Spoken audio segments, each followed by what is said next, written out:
Alright, welcome to this quick and mini debunked episode. This one will not be edited like the normal debunk videos. This will be like my first two debunk videos. Be sure to join the Discord in the video description so you can help me out with making these videos, and also submit any links to GP videos you have in the video description. That way I can debunk them. This was also a submission. This one's just going to be a quick mini one, so I'm just going to be skipping through it while playing the video. No script or anything like that. This is a pretty easy one to debunk, so we're just going to do it the old-fashioned way. So let's get started. Today we present to you 6 of the deadliest roller coaster accidents in history. What were meant to be fun outings instead Photoshopped. took a fatal turn for the worst. Jesus Christ. 2010. It's freaking late. I'm watching this. Okay, so first one we have is China. China's safety standards when it comes to just about anything it's China's safety standards. What can I say?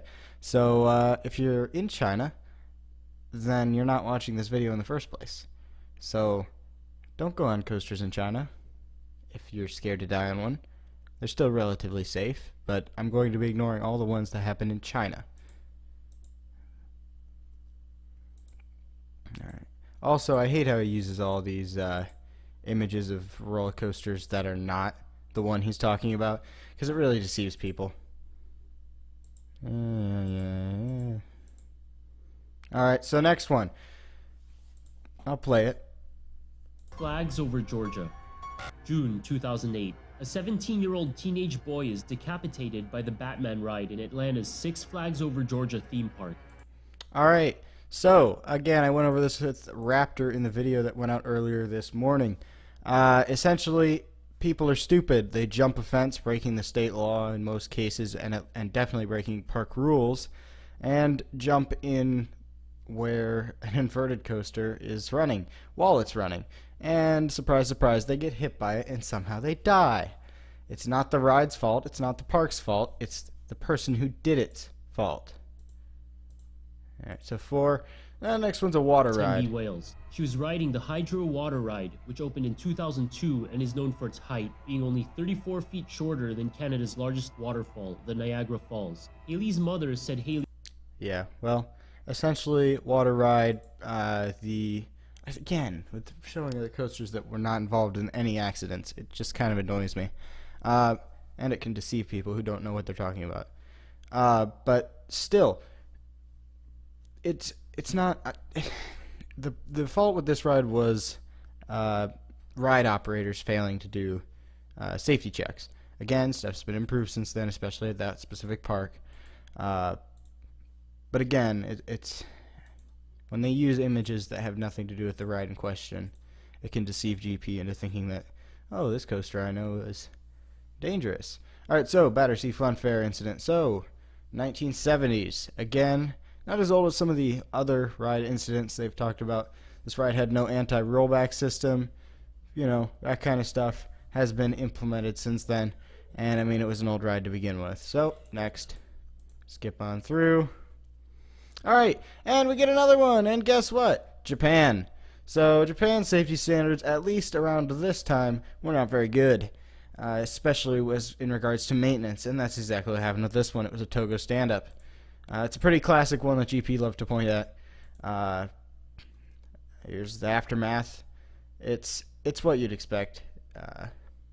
Togo stand-up in Japan. Honestly, not much more I can say about it. It wasn't much of a great ride or a safe ride. I would go on it if it was in the United States. But Japan's safety standards, I would say, have improved as far as I know. And I'm sure it depends on the park and the area of Japan. So, yeah. Alright, Mindbender. I've done this one before. So, a coaster that's actually deadly.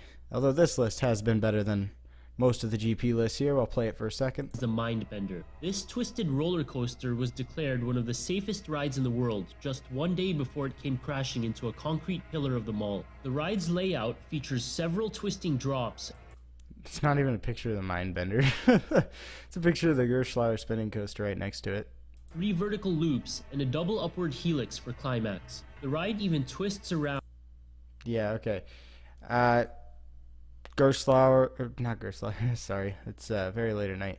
Uh, Schwarzkopf, Looper. It looks like a great ride. Um, but what can I say?